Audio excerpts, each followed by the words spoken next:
Welcome to the Kia Oval for day 3 of Surrey and Kent. Adam Collins with you, Phil Walker with me. Slight delayed start with a couple of gremlins there, but 2 balls from Tom Laws to Sam Billings after finishing with a wicket last night, knocking over Jack Leaning with what became the final ball of the day. And Sam Billings, who's on a pair, has played and missed at both of them. Good morning, Phil. Morning, Adam. Yeah, a nervy start for Sam Billings, who deserves a lot of credit for focusing on county cricket when there were 1 or 2 other options out there, but he might be second-guessing himself somewhat. He just needs to get away. That's all he needs to do. He's a rhythm player, and he will be definitely a little bit twitchy early on. Meanwhile, at the other end is the perpetually twitchy Zak Crawley. Played very nicely last night. Very encouraging to see from an English perspective. Or should I say from a neutral's perspective? That's probably better in the current climate. He got out of the blocks quite well. He hit 5 boundaries in the first half an hour or so. But for the last hour of play, he really, I wouldn't say shut up shop. It's just that he let Miyaye overtake him and advance the board as he did. And that quite impressive partnership of 58. But that's when the trouble started, losing 3 for 2 in 16 balls. As Miyaye caught it mid-on, which started the mini collapse. Worrell gets first opportunity from our Vauxhall end. So Miyaye was caught by Verdi, the sub at mid-on, miscued the short ball of Laws. That was the first ball of his second over. Wes Agar, an altogether unconvincing performance as night watchman, out for a 9-ball duck. To Abbott, chopping him on, and then Jack Leaning, third last ball of the day, also playing on. Nicely set up by Laws. He beat him with a beautiful outswinger, the previous delivery. Then the one that came back off the seam, Leaning, didn't quite adjust off the gloves onto the leg stump, and that was Stumps, 80 for 4. So Kent are still 4 runs in arrears. And I have to say, 20 minutes before Stumps, they were in a pretty good position with Crawley ticking over and Miyaye looking a dream. You could easily imagine a scenario where they were 10 or 15 ahead, 1 down, and it almost becomes a 2-innings game, but it doesn't have that same energy now. No, it doesn't. And while Kent do have a strong middle to lower order, indeed as we saw in the first innings when they pulled it back from 7 down for not many, 116 for 7 they were, nonetheless, against this juggernaut of a side, you do feel like it's against Kent at the moment. Inside edge. Yeah, you feel like it's going to take Crawley just having one of those days, and he's done so a couple of times through the season. The big 170 at home against Essex, 91 on opening day against Northants, which by all reports was a class innings, and a long half century last week, which was the other gear that Crawley had to shift down into when saving a match, making 56, batting for 4 hours. Indeed, and he likes playing here as well. He made a very good 69 unbeaten for England here to ice that test match against South Africa last time out. So he's comfortable in these conditions. First run of the day. Yeah, it did feel a bit like that last night, that is, that afternoon against South Africa here. The sun was beating down and Crawley was hitting boundaries and out of the blocks well, but yes, it was the last 15 minutes which ultimately dictated that Surrey would take honours. Yeah, I saw that 170 against Essex, and depending on which side of the argument you're on, I suppose, you could say that it was a flattish pitch, that Essex had got a few, and that it was a draw game, which is all very well and true. However, no one else made 50 in that Kent knock, in that Kent innings, and he batted all day for 170, and it was impressive. He lives with pressure every day he gets to a cricket ground. He knows what's at stake. That's a beauty from Worrell. That is just unplayable. Considering the Billings is on a pair, he's averaging 10 so far this season. Pretty much everything's gone wrong for him in a ball like that third up, which 8 times out of 10 you're probably edging. Dan Worrell is one of the great signings really in the last 10 years in county cricket. He's taken this attack to another level. He was probably Surrey's seamer of the year last year, took more wickets than anyone else in the championship, but it was the way that he did it. There's a relentlessness to him. He knows his game inside out, and that away swinger is a classic. There's a lot about him that's classical. The angled run, end of the over, 81 for 4, just a single coming from it. Yes, the angled approach, the sort of conventional side-on action, the stock delivery being the outswinger, which these days with wobble seam being all the rage, the stock delivery for a lot of seamers around the world is hit the seam and see what happens. Take Ollie Robinson or Josh Hazlewood, for example. But yes, Worrell does it the old-fashioned way, and I think it's nice to know the game still has room for an old-fashioned swing bowler too. Absolutely, that. It reminds me a lot of Damien Fleming, actually, your old mate. There is that kind of style, and while it's not the signature Australian style, there's more than a few that have been very effective in Australian cricket and come over to England and to the manner born when they're exposed to these kinds of conditions. It's a good chat with Flem. He never played a test match in England, would you believe? Did he not? Isn't that the most odd thing? A bowler who looked born to do his thing here, but owing to injury in '97 and in '01, he was just at the end of his international career and he missed out again. He was on the tour, but not in the playing 11. So did play in the World Cup win of '99. He'll be here for the Ashes, Damien Fleming, as he does around the world commentating. It's a great comparison.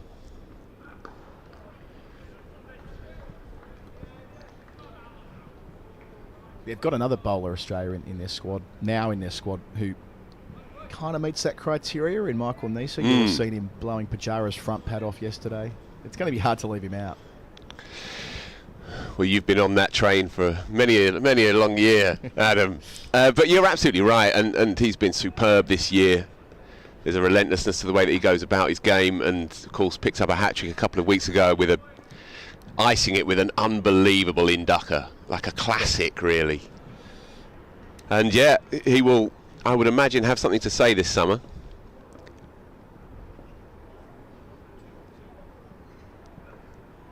He just looks red hot to play at this time. And look, it's to his credit that he's been out in England for 3 consecutive summers, Neser. The obvious comparison from an Australian perspective is, well, what about Scott Boland? He destroyed England doing a similar thing in Australia a couple of years ago. Well, for whatever reason, Boland hasn't had the chance to play in England, and thus it can become a bit of a horses for courses thing that Neser's been doing it week in, week out. He goes into the box seat, not too dissimilar to Pete Siddle in 19. Oh, that's good. That's Laws at his best.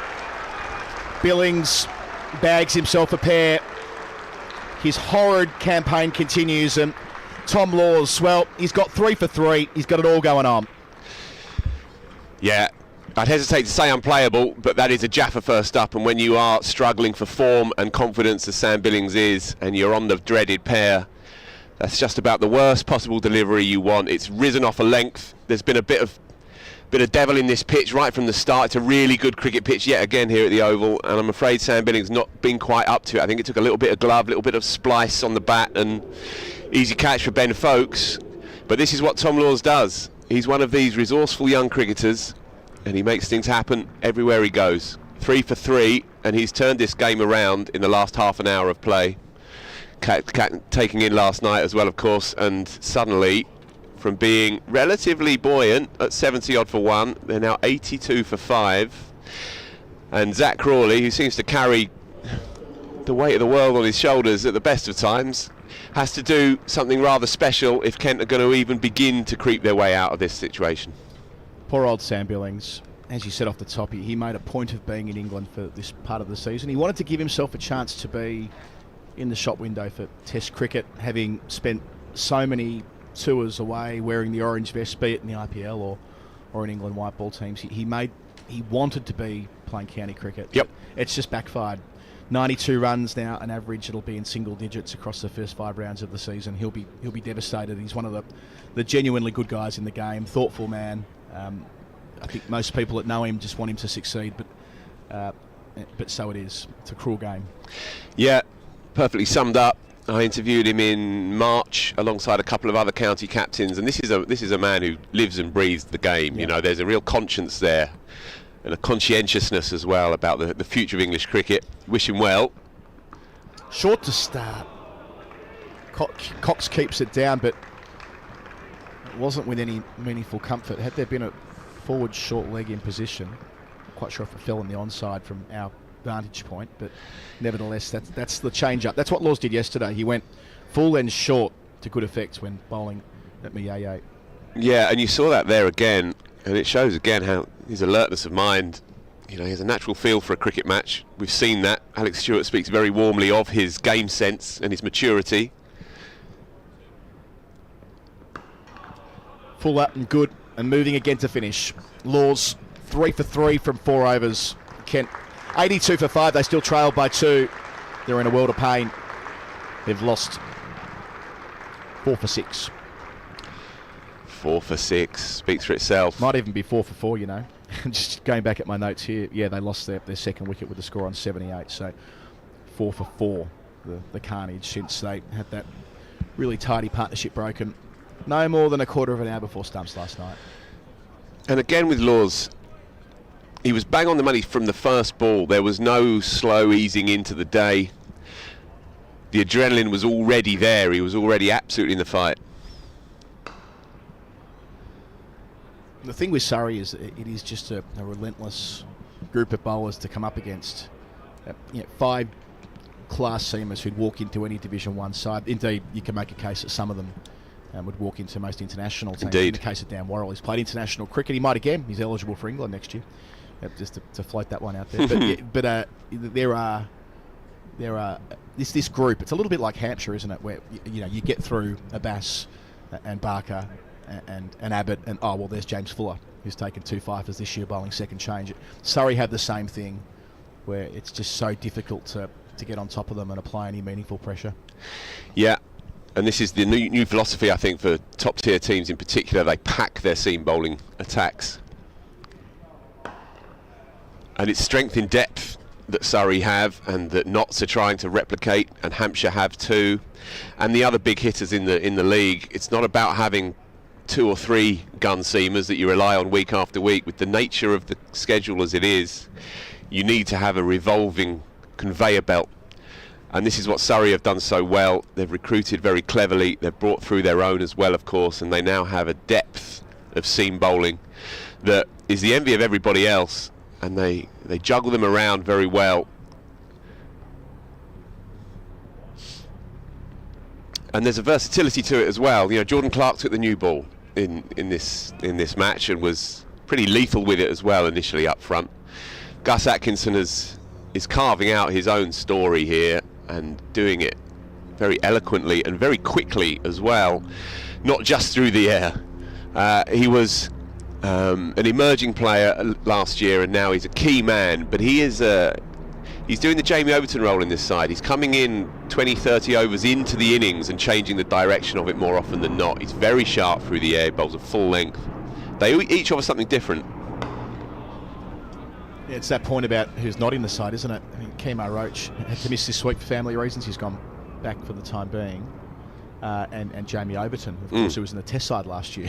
Indeed. When trying to pick the best Surrey seam attack, it's no easy task. And yeah, Clark's at a good point there as well. I just assumed Atkinson would take the new ball this week, but what was lost upon me then was that, well, he can come on as second change and still with that airspeed, and the ball on day one here was, well, there was plenty of grass on the surface. It wasn't getting scuffed up at all, especially when you've got this guy Worrell hitting the same time and time again.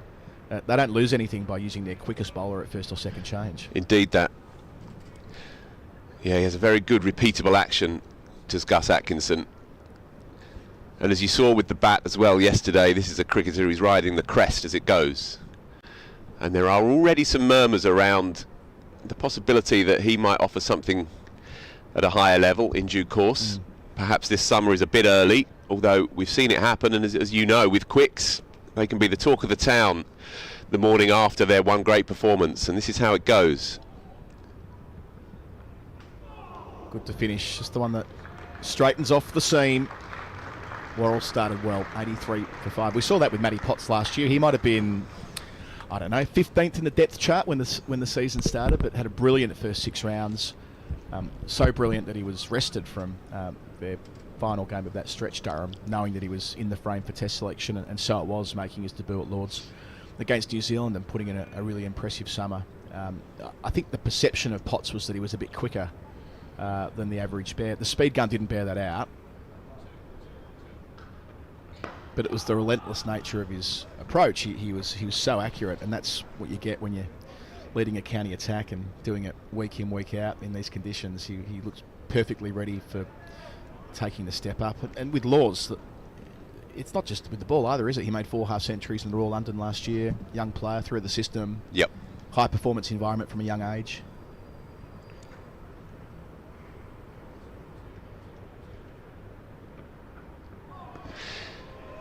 It's just been high class so far.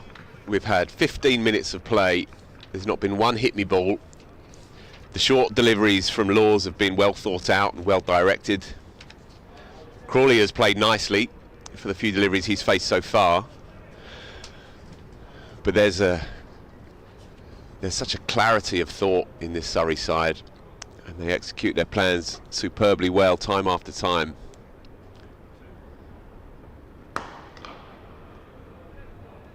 We saw another young all-rounder at it a couple of days ago in Joey Everson. Yeah. In the book and made 77 not out. I mean, it's good news for England cricket that often the replacing of an all-rounder can become vexing for selectors over generations. In England's case, post both of them, and I'm not going to get into that necessarily. But Ben Stokes won't be around forever, and they will want a number of options who can do both in a few years' time. Oh, again, this guy is just class. Asking all the right questions, and he picks up England's test opener with another beauty. Crawley falls for 34. Kent, they're still behind by 1. They've lost 2 wickets this morning. The collapse is now 5 for 5. They're 83 for 6. This might not last long on Saturday. You've said it. 6 down, and Zak Crawley's miseries continue, I'm afraid. He's played okay in both innings, but neither definitive in any way, shape or form, and he's out in a very similar way to the first innings, hanging the bat slightly outside off stump. It's a good delivery, no question, but the familiar technical issues of a braced front leg and a half movement forward have been exposed again. But look, a word for Tom Laws, who has now bowled 4.4 overs, 2 maidens and a third on the way. 3 for 4, Adam Collins, 3 for 4. Or 4 for 3, depending on when you grew up. I think it would be 4 for 3 regardless of where you grew up, to be honest. But it's 4 wickets for the all-rounder, 20 years of age. I mean, this could be the making of the man. I know we were saying earlier that had that really strong 50-over comp last year, but doing it against high-quality opposition, acknowledging that, the bloke he got out 5 minutes ago was playing Test cricket last year and is in England's white ball squads more often than not. And this to Crawley, getting a second look here from behind the wicket. Pouched at second slip by Pope, but it's the movement away, it's the channel there. Crawley had to play. There'll be criticism of Crawley because that's just the way it goes, but it's, on that occasion, a fine piece of bowling. No doubt about it. And as you know, I will endeavour to be as fair as possible to Zak Crawley, and I really do hope that he can turn it around. He's a good lad and a good player, but the technical problems are glaring, I'm afraid, and for a player as tall as him, who when things are moving nicely, he moves well into the ball. I saw it in the first innings, and we've seen it again today here. There's a tentativeness, a hesitancy to get onto that front foot. He should dominate that front foot with his height and his power. Perhaps it speaks of a slightly scrambled mind, as you can well imagine. But look, the reality of the here and now is that Kent are 83 for 6, and they're still in arrears. Yes, they were 78 for 1, and it was all going so well. We'll try and tot up the collapse. So it's 5 for 5. Oh, hello. That'll help. That gets him in the lead. What are we going with there? We're going for... Extraordinarily, that's not no wide. Balls? That's not wided. It can't be 4 byes. I'm afraid it is. It's 4 no balls because of the... Okay. We'll try and decode that. It's certainly 4 bits. Yes. That we can confirm. And indeed, Kent are now in the lead. Sorry, it's a no ball for the overstep plus the 4 byes. That's what's happened there. So it's all happening. 6 runs from the delivery. They lead by 5. Not that it tarnishes the over too badly, which is complete here. I know it's not because of the overstep. 1 more ball to go after this. Everson off the mark, made 77 not out first time around. It's been a story of the last 3 wickets in this match so far. Surrey's added 151 yesterday's. And for Kent, they had a partnership They have 74 for the 8th wicket and 82 for the 10th wicket on the first afternoon. So they'll need at least that to give themselves a puncher's chance here after just going into the black on morning 3. Cox yet to score. End of another successful over for Laws. 90 for 6. So it all started in the 20th over. The first ball of the 20th over. So 7 overs of carnage for Kent. Yeah, this spell, 5 overs, 2 maidens, 6 for 4, 4 for 6. Redolent of Ryan Patel's famous game-changing spell. Was it at Guildford, I think it was? It came out, and obviously a different kind of bowler, but this is what Surrey have. They have so many options, so much versatility, and if one doesn't get you, then another one will. And Laws is 5th change seamer in this seam-heavy attack. They've also got a test off-spinner, by the way, standing out there in the outer somewhere, but it's the seam that does it, and if Worrell doesn't get you, or Clark doesn't get you, or Atkinson doesn't get you, then the kid will. Quite. Worrell yet to get a wicket in this second innings, which seems remarkable in itself. He's got 25 in the campaign, leading Surrey, 4th in the country. I'll never forget Dan Worrell's spell in that heat wave last year. Do you remember that heat wave, 40 odd degrees in London town? Yeah, devastating, and games were finishing at 4 o'clock in the afternoon to try and save a few people's skins, and Dan Worrell in a moment of peak Australianness just bowled through it. Yes, he did play most of his cricket in South Australia, where, as you know, Phil, it can get very hot Adelaide Oval. Not for me, mate. Not for me down there. Yes, I mentioned the other day to Cam that he put up this beautiful LinkedIn post last week, Dan Worrell, which was sent to me about how proud he was of being capped for Surrey and how it's the proudest moment of his cricketing career, remembering that he's played for Australia.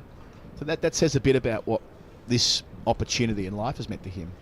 Being signed on a long-term deal, a pathway to English qualification, in theory at least, that Surrey have afforded him. Do you know him?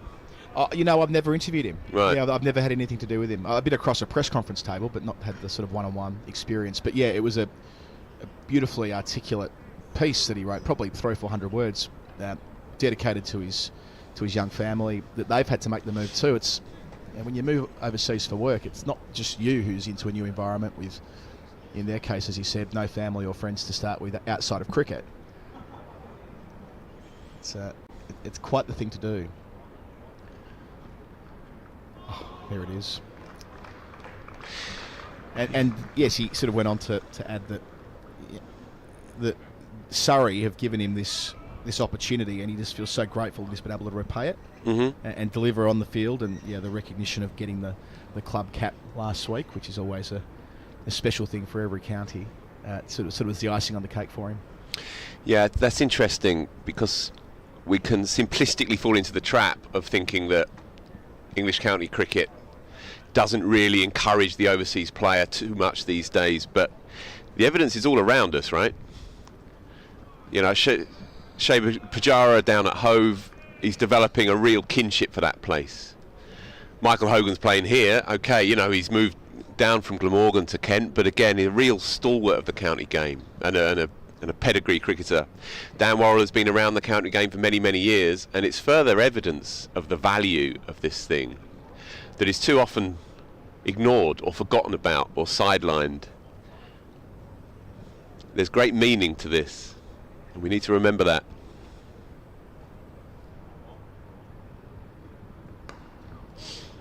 Runs here, 4 of them, soft enough hands from Everson. First boundary for him, 94 for 6.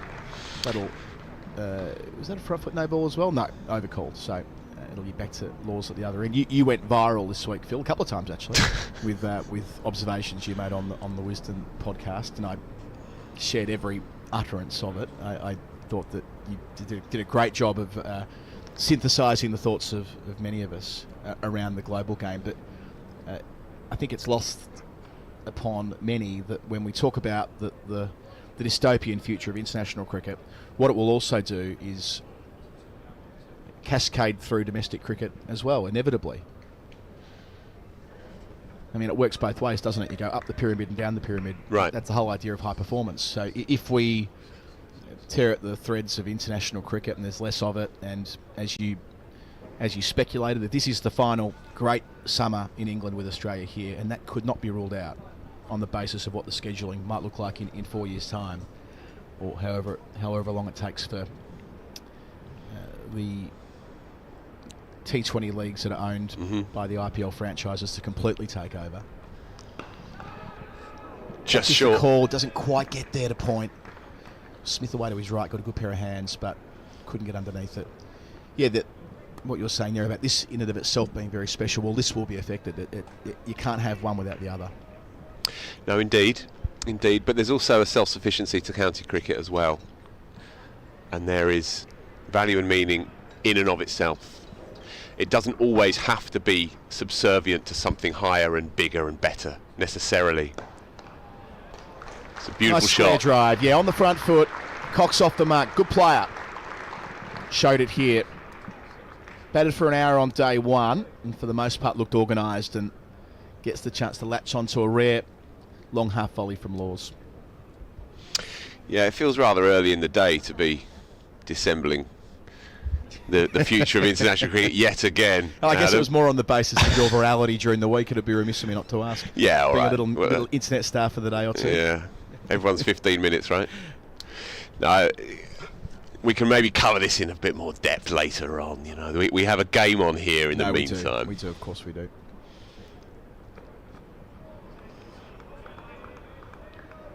I was just taken by your remarks about how special county cricket is.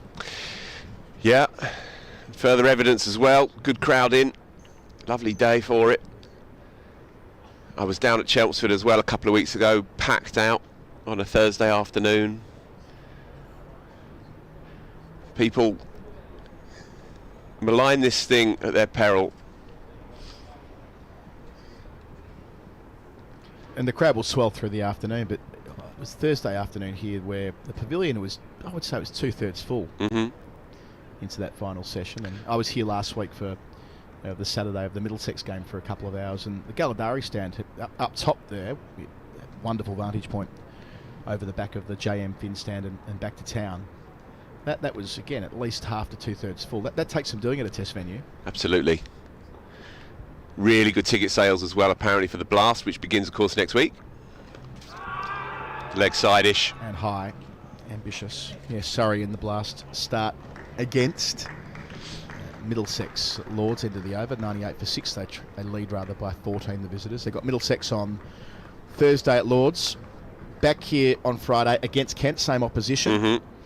Then they've got Sussex at the Oval on the 28th and Hampshire on the 31st. For Kent, they start with Gloucestershire on what must be Wednesday. That's at Canterbury. They're here at the Oval on Friday, and then they've got Somerset at home on the 30th of May. So, yes, action-packed couple of weeks of T20 cricket coming up. Indeed. All of it on the live stream here at the Oval. Surrey are playing. Also heard some very good things about ticket sales for the World Test Champs final here, which takes place, what, in 2 weeks' time? Something like that. Let's bring up the date. 3 weekends from now. 3 weekends from now, okay. But yeah, the commercial director here, Charlie, has been very buoyed by the ticket sales as it goes. I think there'll still be a few available. Get onto Surrey's website and get yourself involved in what should be an absolute festival of Test cricket. Cherish it, folks. That's the one that comes back the other way. Yeah, indeed. He has great control, great game intelligence, as you'd expect from someone who's been doing it for so long. I know that having the World Test Championship final at the Oval was set in stone about a year ago, but it couldn't have worked any better with it being India here against Australia. I just get the sense that this is the perfect venue for those two sides in the capital here, so it'll bring in a lot of fans who live here, who are Australian anyway or Indian anyway. And the other point is that the Oval has been a great venue for India over the years, going all the way back to when they They won here in 71, but in modern memory, that test that we were doing, Phil, a couple of years ago, it was England-India when we were commentating downstairs in the press tribunes, and the noise on that final day, on day 5, it was unforgettable. Yeah, it was marvellous, and Rohit Sharma delivered a clinic for us, 120 odd in that game. Bumrah was special, as he always is. Yeah, look, this will be very, very significant, this game. With all due respect to New Zealand, that game that they played manfully against India under dirty, leaden, silk grey skies in Southampton across 6 days, but 3 days of cricket, and they finally got over the line. That was great in and of itself, but it feels like this is the final, right? And of course it was so COVID influenced as well, that first iteration. So it feels like perhaps this is the real coming out party for this Test Championship. And if the sun shines, as it tends to on this corner of South London, then we are in for something quite special. I hope so, because it's low-hanging fruit for people who want to criticise Test cricket. They just bag the WTC, and it's just a pinata of sorts for those who don't pay attention to it typically. But it is an elegant of sorts structure which has organised Test cricket over the last 4 years, and it's meant that we can have a big kind of grand final, right? Like, that was just not possible in Test cricket until now. So yeah, I share that view that it's going to be a huge week, and yes, it'll in some ways be an entree to the Ashes for some fans in England, but what an entree it could be with Rohit Sharma's side up against Pat Cummins' team, and with the knowledge that there are 5 tests after that against England who are playing the way they're playing right now. That's just perfect. Indeed. And this Indian men's side, they need an ICC trophy. I mean, it's mad to think that it's been so long since they've bagged one. Playing a miss to finish, Warrell Maiden. There'll be a change in commentary. Phil Walker's jumping out.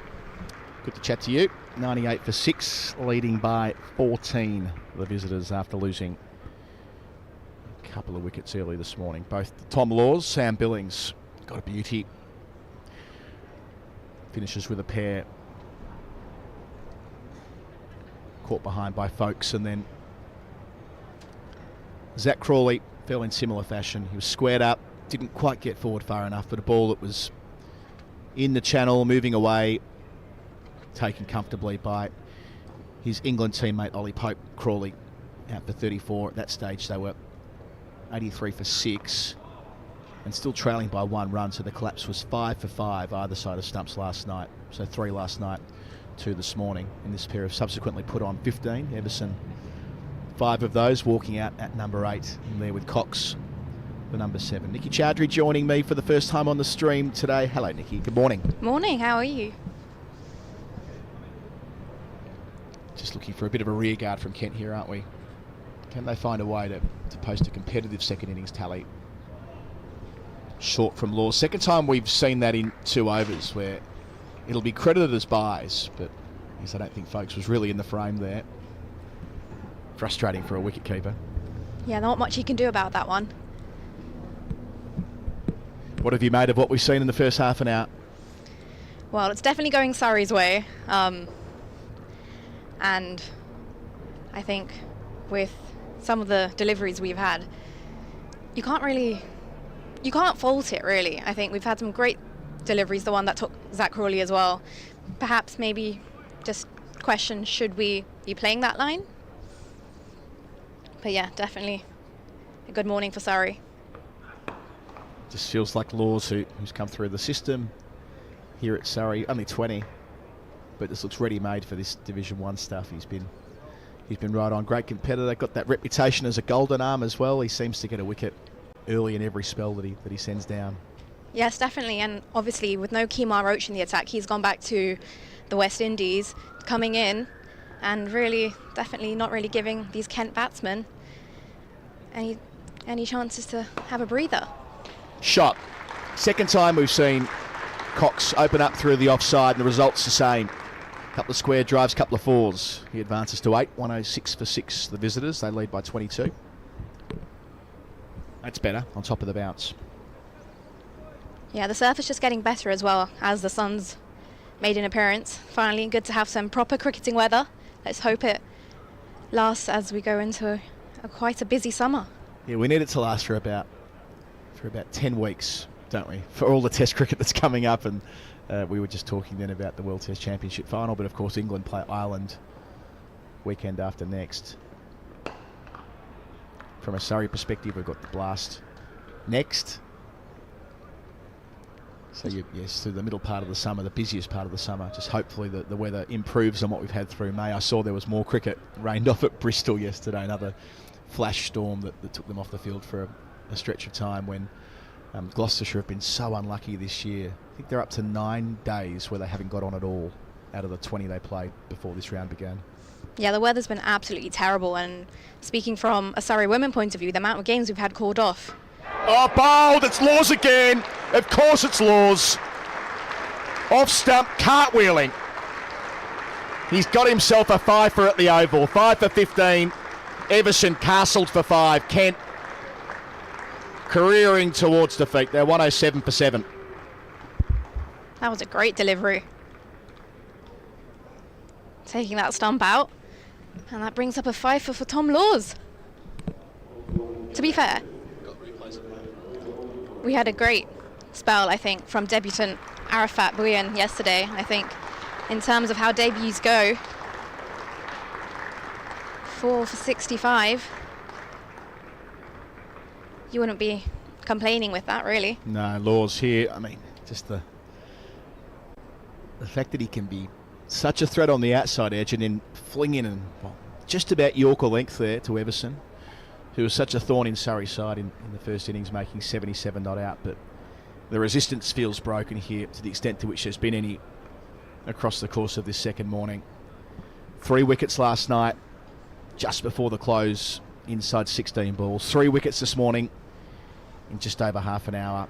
And Tom Laws, he absolutely loves it. And fair enough too. Young player, so just 20 years of age.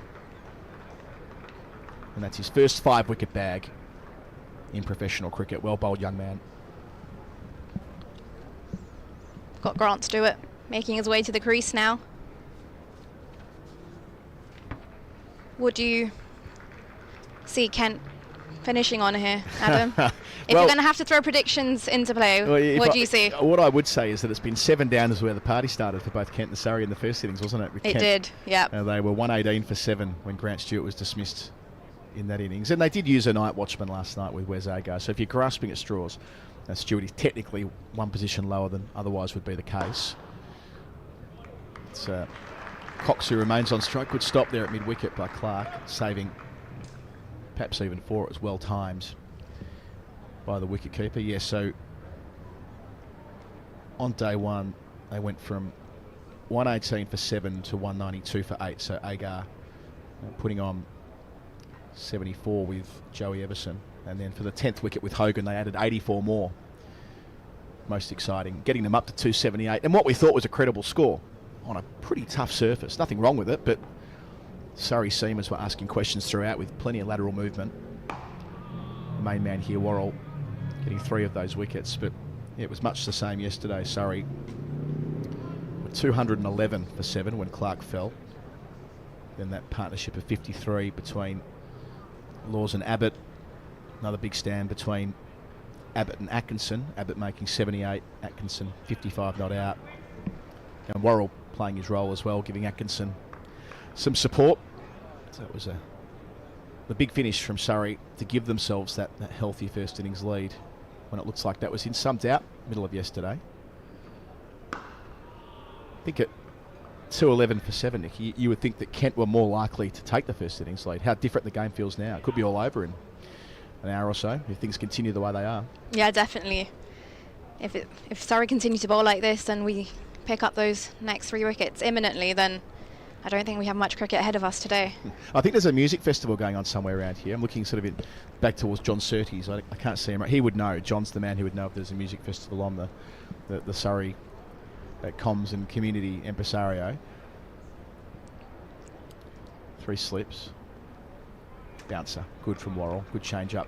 Yeah, I saw a bunch of people getting off the tube at Vauxhall where I was this morning with the glitter around the eyes and so on. Yeah, it was definitely festival. Like, I saw loads of people at the station really making their way somewhere. But yeah, there's always a plan to go somewhere after this then. Let's try and work it out. What is going on here today? Which festival is it? If I were 15 years younger, I could probably tell you. You should know. No excuses, young cricketer. I've never been to a festival. Oh, I've actually not. there's time on your side. Not so much me. Bit fuller, so he's gone the bumper followed by the tempter. Cox can't make the most of it. Ends up almost a half volley. Have you been to many festivals during your time, Adam? Oh, I used to get about a little bit with these things, but yes, a bit more challenging with a couple of kids and pretty busy work schedule. But yes, we used to have a pretty. When I was younger and living in Australia, there was plenty to choose from each year as the bands would come out and do their thing. I'm going to All Points East in August to watch a couple of bands who were, doing their thing when I was in my 20s.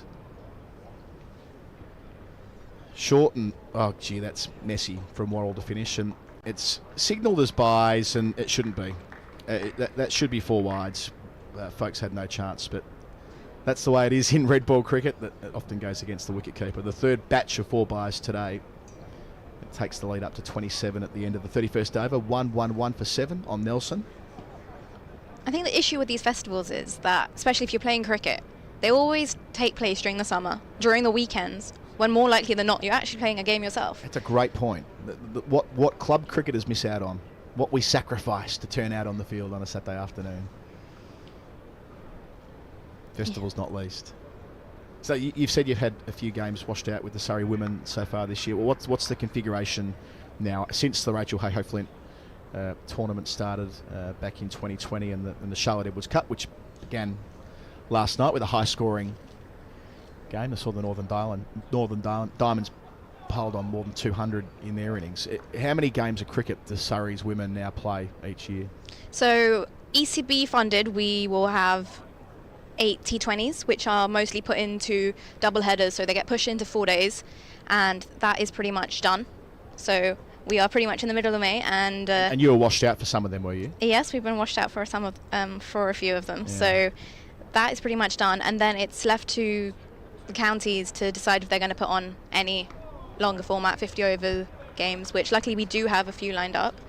So the London Championship, that isn't it, with Middlesex and Kent playing that against you? Essex? Yeah, so we play against Middlesex, Kent, Essex, Sussex. Yep. But then again, that's all down to the counties organising it themselves. But yeah, so not as many fixtures as we'd probably like, but at least we've got a few more than just a few T20s. Absolutely. Great that the counties like Surrey, inside edge there to get Stewart off the mark, have taken it upon themselves to invest in that product, given it's not as part of the broader structure now that and it's a great thing that the regional structure sits above it, of course. With mentioned last night the Charlotte Edwards Cup started. You've had an eye on that?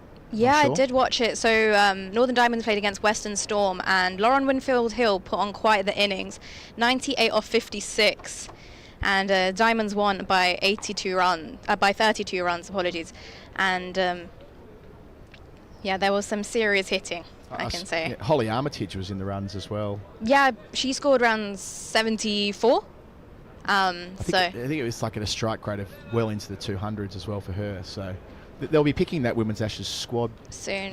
Yeah. It's not a bad time to make runs at the domestic level. Yeah, especially when the selectors have their eyes out, then now's the time to perform. And one of those white ball games in the multi-format Women's Ashes is here at the Kia Oval. It's a good thing. Oh, close. Really close. Sliding the assessment of the umpire. First impression, that was pretty full. Stewart caught on the crease.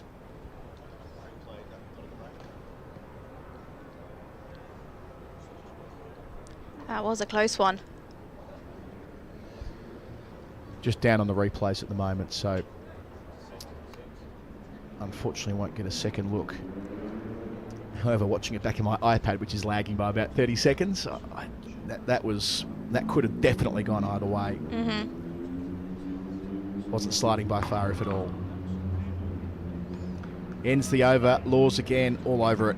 113 for 7. The lead for Kent is 29. Got a note in from John. I said John would be all over the festival going on in South London today. It's called the Hot Sauce Festival. How's this?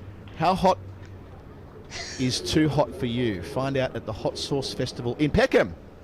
I used to live there, where hundreds of small batch sauces from 40 traders are available to try and buy, along with live music, games and street food, and a bar for those all-important palate cleansing drinks from 11 till 7 at Copeland Park in Peckham. And you know what? I don't think that's what they were dressed up for, Nikki. Oh, I don't think so. It's a Hot Sauce Festival feels not quite. How about this? The 2000 Summer Party. Party like it's 20 years ago at the So Fetch 2000 Summer Party. Here we go. Beating the edge, Abbott. Into the attack. Doesn't carry through to the gloves of folks. As Phil and I were talking about before, make a change. Another high-quality international bowler at you straight away for Kent. Dance the night away to tunes like Britney Spears, McFly and Avril Lavigne at Between the Bridges on South Bank. I can... that sounds... You're already making plans, aren't you? Yeah, well, it's not quite my hitting zone. Avril Lavigne, a little bit, but... Can't go wrong with a bit of Avril Lavigne. No, I don't think you can either, to be honest. Okay, so we have options, Nikki. If this We've does got end options, but prematurely. I'm leaning towards the Hot Sauce Festival, to be honest, because that sounds different. What about a bit of both? We could go to the Hot Sauce Festival in Peckham, a place I really do love, and then head off to the So Fresh 2000s party afterwards. Okay, that sounds like a plan. Here we go. Get Phil to join us as well. He needs no encouragement. Cox and Stewart might have other plans. I hope they do, for their sake. 4 to their tally here. Through the cordon, Abbott just back of a length, opening the blade. Cox gets a third boundary, 117 for 7, leader 33. I'm sure Phil's played it smart here this morning and made it clear that, cricket it'll be going till about 7:30. Regardless, there'll be extra overs. So if it does end early, he buys himself a few hours. I heard that he packed his glitter, so... He's off to the 20s now.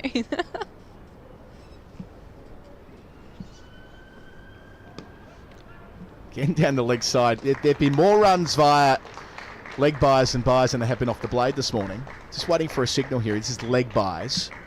Abbott off target, clipping the front pad on the way through. 121 for 7, lead 37, all ticking up. So from Cox and Stewart's perspective, they should be thinking, can we bat through until lunch? And if we do, well, the lead will have 3 figures in front of it. And as soon as you get to a lead of 120, 130, 140, well, it reaches that, excuse the cliche, a nasty little chase for Surrey. Yeah, and I think it's all about breaking it down into small bits, right? Yep. Small sections rather than think, this is what we need. That's how they have to think.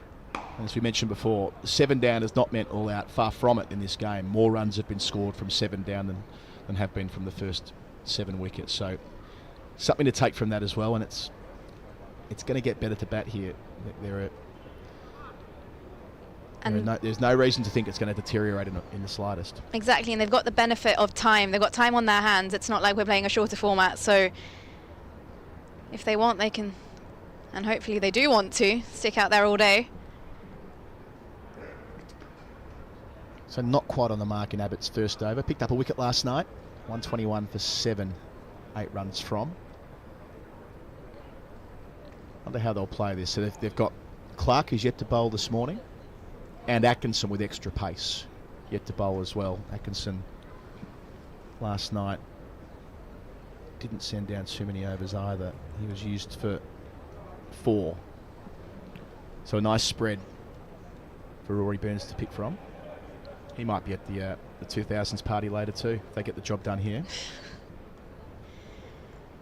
He's got quite a comfortable job there, Rory Burns. He's got so many options in terms of this Surrey bowling lineup, and so much skill that he can pretty much chuck the ball to anyone, and they've been delivering. Maybe he can ask at the 4 of the next wicket, who's for Hot Sauce, who's for 2000s Britney Spears, I can't pronounce Avril her Lavigne. name. Avril Lavigne. Avril Lavigne.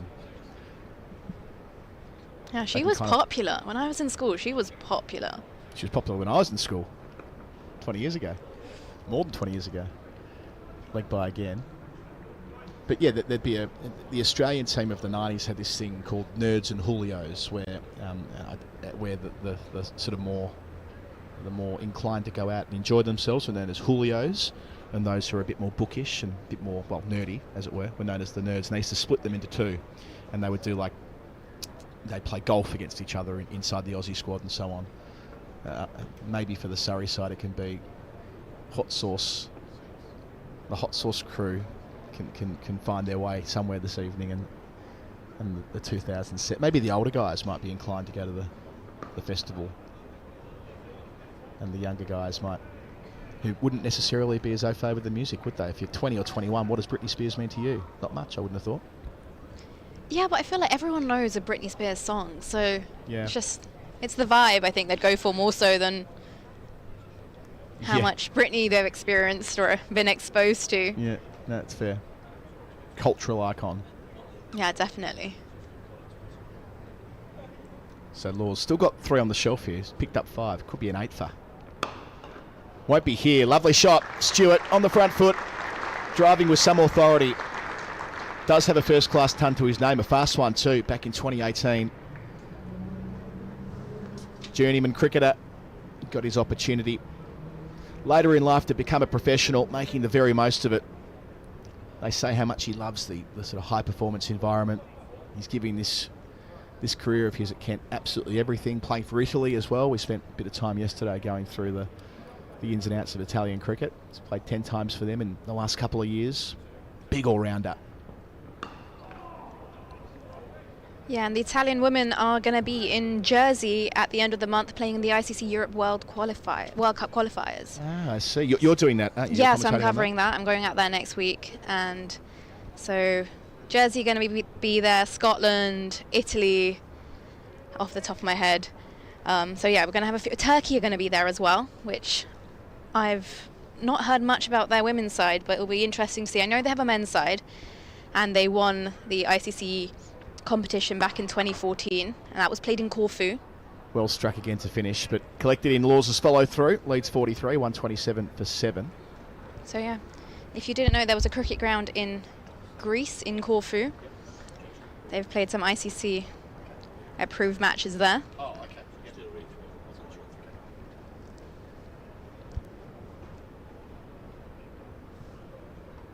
And at the end of the month, 2 of the teams playing in these Europe qualifiers will qualify to play in Spain in September. And is that the big qualifier? That's the big, yeah. So this tournament is going to be the top 2 will qualify for the September. Great. Playoff.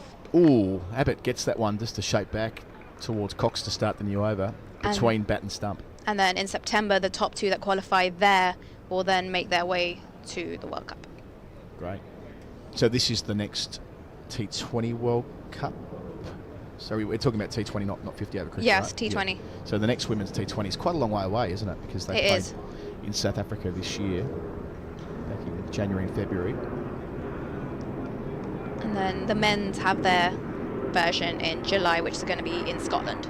Right. So I'm up there for that as well, which should be good. Brilliant. Short down the leg side, something on it. Yep, there is. Abbott gets a second. Kent, their struggles continue. They've lost 4 wickets this morning inside the first hour. Cox taken down the leg side by Folkes, moving away to his left. They only lead by 43. They're 8 wickets down for 127.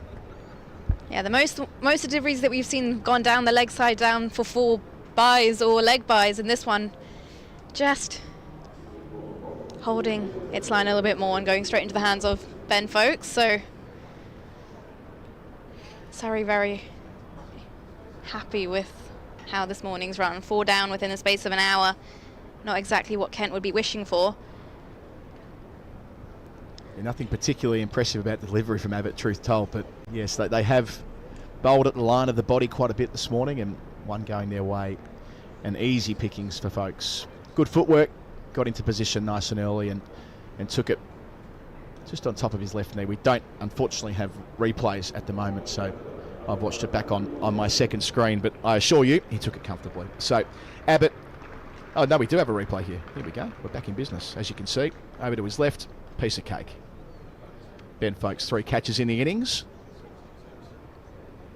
He's got a point to prove, hasn't he? I think with Folkes, as far as his keeping is concerned, the jury is in. Everybody knows that he's the best going around, but it doesn't hurt to pouch them with such ease. So behind Arafat is the new man in, who took 4 wickets yesterday. He's on professional debut. Didn't last long in the first innings for Kent. He was caught in the cordon from the bowling of Worrell for 2 from his 4th delivery. Yeah, he chased a wide one in that first innings. And he's also one of the 3 Saka graduates who are making their first-class debut. So I think what Saka have done has been absolutely brilliant. It's great to see so much belief and support given to the boys in that pathway, and I really do hope that they do establish a women's setup with it as well soon. Oh, squeezing the Yorker out, finds the inside edge. Down to the rope in front of the beds to stand, not far away. Arafat off the mark with a boundary. They've got another graduate going through and debuting today, I'm told, by Dr. Tom Brown in the blast for Yorkshire. So keep an eye out later when they release their sides. But yes, they've done so well to now have, in not even 2 seasons, 8 professional cricketers coming through the South Asian Cricket Academy. It's one of the true success stories of English cricket right now. And Arafat Burian now part of that tale. 4 wickets on debut. A couple of England players. Jamie Smith will be an England player soon enough, I'm fairly certain. Something to remember forever. Down the leg side again. Clips a pad. 4 more leg byes. As I say, we've seen so many leg byes and byes today. Looking at it here, 11 leg byes and 12 byes. So 25 of the 135 runs coming that way so far. Oh, my apologies, I'm reading the wrong scorecard. It'll be more than that. Near enough the same. 12 byes and 10 leg byes, so 22 out of 135. Beaten. So Abbott's bowled 6 overs. He's taken a couple of wickets, 2 for 16. Kent 135 for 8. They lead by 51. With the Vitaly Blast less than 3 weeks, well, starting this week, Surrey and Xbox are teaming up to offer fans and players the chance to win a brand new Xbox Series S console. All you need to do is predict the scores, just like you do when watching cricket with your mates, and guess the Xbox Power Player of the Season. 2 lucky winners who correctly predict either which Surrey batter will get the highest individual score and what that score will be, or which Surrey bowler will post the best figures and what those will be in a T20 Vitality Blast match at the Kia Oval will win the prize.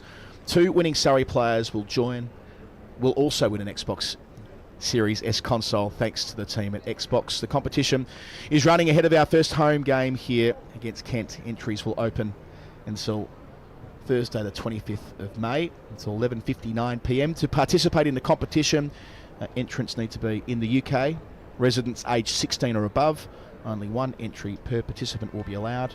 And if there are multiple entries from a person, they will be discarded and only their first entry will be counted. You can submit your entries on the club's website, kiaoval.com. Square driven for 1 to start the over for Stewart. So great to have Xbox with us here at Surrey through the blast. Your chance to win an Xbox Series S console, kiaoval.com, and get your predictions in. I might do that. So might you. Yeah, why not? I don't actually have an Xbox. Well, I'm really bad at it. I'm really bad at those video games. Terrible. I'd much rather play with a cricket ball. It's much easier. Yeah, that was me as well as a kid. I never really took to the video games, which were far less sophisticated than the 90s. I used to be told off, like just watching too much TV. Unless it's cricket, I'd be told off. Yeah, go outside, do something like productive. Yeah. You'll get square eyes. That's what I was told. You'll get square eyes. And that petrified me.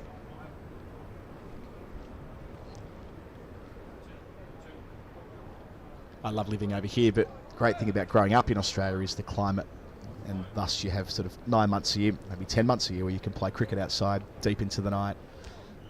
Even in footy season, we'd have the bat and the ball out.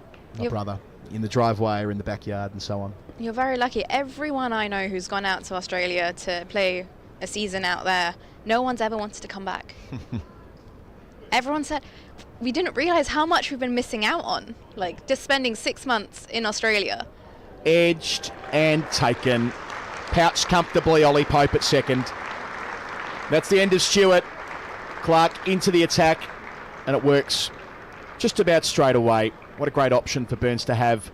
So many fast bowlers to choose from, all of them getting in on the act. Kent in the lead by 55, but they've lost 5 wickets this morning, and they're 139 for 9, Nikki. Yeah, it's been some great bowling from Jordan Clark, as we've seen, not just in today's game, but in the last game against Middlesex as well. He did put on quite the show. And again, Surrey just having a brilliant fast bowling lineup here.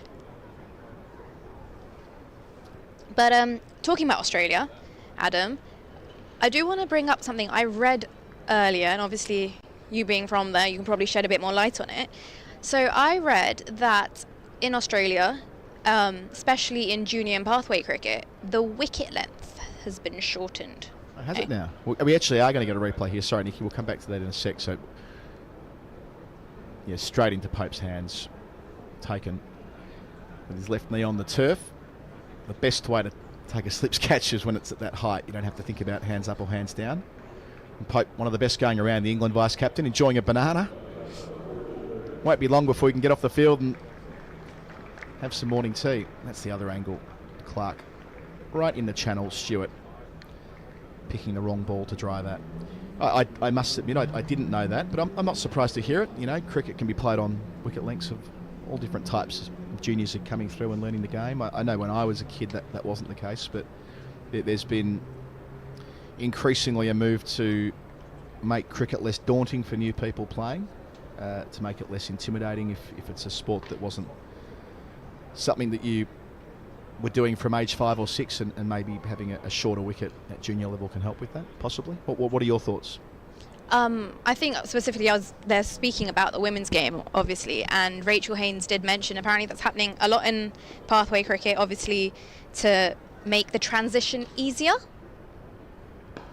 and not scare new players coming into the system as much as it could have. Apparently would like reduce the impact of that. Right, so it's interesting. So it's not a boys thing. No, it's not a boys thing. Right. It's a women's thing. Okay. And I think, obviously, I understand the reasons behind it. I think in boys cricket, if that happened, that would be rather petrifying. Like, I don't think they need to reduce the length of the wicket there. But especially in girls cricket, I think they've been shortening it in the pathway to make it easier for those coming through, especially the speed of the ball coming through, which means if you're playing cricket at a higher pace, obviously as a batsman your technique has to be good enough to absolutely execute those shots. So it's an interesting debate. I think a lot of people have been speaking about it recently, especially with the men's game and the girls' game being so different in terms of we play with a different ball. Like I think it's just quite a few grams difference. Yep. And then the 30-yard circle is not actually 30 yards. It's around 20. Yeah, so yeah, it's short, it's different. So then the question is, why is the length of the wicket not different again? Bowling to the Kent number 11, Abbott, striving for a third and to finish the job here with Kent 56 runs in the black. Yeah, my instinct is not to like that. I perhaps misinterpreted your first point. With boys and girls coming through at quite young ages, I think there's a case for that when bringing people through the game. Softball cricket's been quite big, hasn't it, as well in England for women coming in and playing with those balls that aren't hard, because those who haven't grown up with it, that is. But yeah, I guess my instincts. Oh, has that fallen just short of Ollie Pope at second? We'll get a second look at that hopefully as well. Either way, there's no run. Might have just bounced in front of him. Hard from our vantage point here to tell.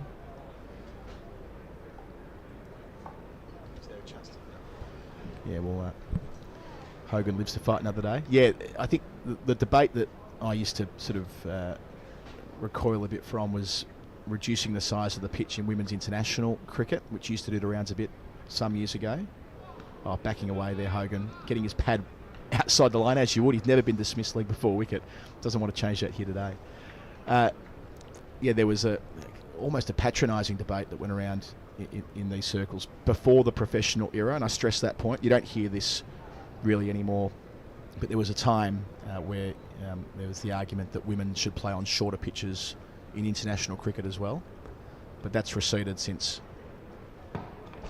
we've seen women's cricket turn pro in the last few years. It's harder to advance the case that the 22 yards isn't appropriate for the women's game as well. But yeah, very interested in that perspective from your end, that at a junior level or coming through the pathway that there's still merit in trying to speed the game up a little bit. Yeah, because I think the essence of high-level sport is speed, right? When you watch a game of rugby or you watch a game of football, hockey, a lot of people are into it because of the speed it's played at. And that's similar in the men's game, when if you're watching a T20 or you're watching a 50-over game, the pace of the game is much quicker, especially than in the women's game. So I think the debate is there, but then you've got to question, obviously, our boundaries have been brought in, because there's a school of thought that thinks that if the boundaries are brought in, we're going to get more 4s and 6s, and it's going to bring in more of a crowd. Yeah, it was certainly a talking point during the Women's Premier League in India. It's just missed the outside edge of Arafat. Just a single off Abbott's over, 141 for 9. They lead by 57, Kent. So there was a time when the boundaries used to be quite close in England in international cricket as well. There's a range that the ICC have in their playing conditions for women's international cricket.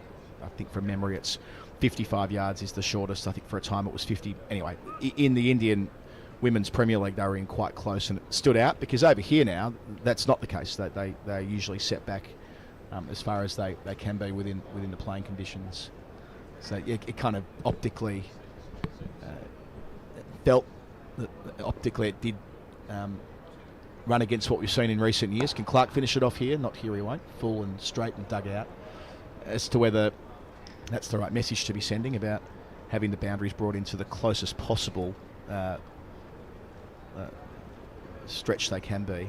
Yeah, I think... I know there are arguments both ways, of course. Yeah, definitely, but with especially women playing so much more white ball cricket than we do get the opportunity to play red ball cricket, it is pretty much always a batsman's game rather than allowing the bowler to have that much opportunity like they would in red ball, because the ball moves around much more, especially if you bowl different, like your heavier length. But then again, having played so much men's cricket or boys cricket growing up, I've been exposed to that, and I think potentially the reason people are discussing perhaps having these changes is trying to emulate similarities there, especially for people who are not playing that much men's cricket. Because I think when I was growing up, there's been many occasions I've been the only girl in the team for quite a few years. Now only when you look back at club cricket as well, you're seeing maybe 2 girls coming through playing third team boys cricket or playing second team boys cricket, but that wasn't the case. And I think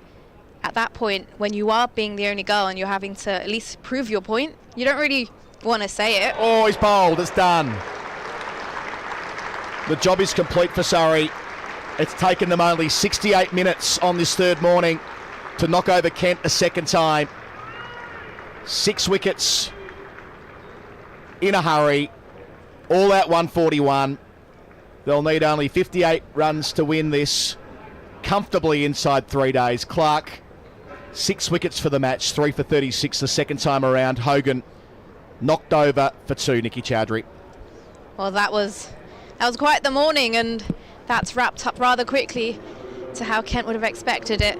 A lead by 57, and I'm sure we're not going to be here till tea. This is going to be done, wrapped up well before, and it's been a great performance. I think Tom Laws' fifer, he's quite the talent, and to come back into the side just because Kemar Roach has left, back to the West Indies, coming in, getting a fifer, your first fifer in first class cricket. And how comprehensive from Clark there. Middle stump out of the ground to finish it. Hogan, we joked through the game, but he's never been out league before wicket. There was no risk of that through his brief innings here, getting his pads out of the way, but not keeping out irrepressible Jordan Clark. As I say, 6 wickets for the game after taking the new ball on morning one and bowling so well. The change of innings so early in the day. Yes, in all probability, Surrey will have ample time to finish the job here by lunch. Of course, lunch can be extended if they get close to the victory target, which will be 58. I'm really excited to see how Surrey come out and score these 57, because with the aggressive attack they have and the approach they have to their batting, it'll be quite fun to watch, I think. Yeah, you think that, well, we sort of joked before, didn't we, that 130 could be tough. It has a mental edge to it, I think, when you got that for the win. Not always, but occasionally you lose a couple of early wickets. 130 in the fourth innings can feel a long way away, and you can apply some scoreboard pressure as the fielding team. But Kent being bowled out in that fashion in just 37.4 overs as we take a look at the card in totality. Yes, it'll be a straightforward win for Surrey, and they will remain undefeated in all probability. So Kent resuming this morning at 80 for 4. It didn't take long for Surrey to get going again. It was 82 for 5 when Sam Billings was caught behind from the bowling of Laws. A pair for him, the Kent captain.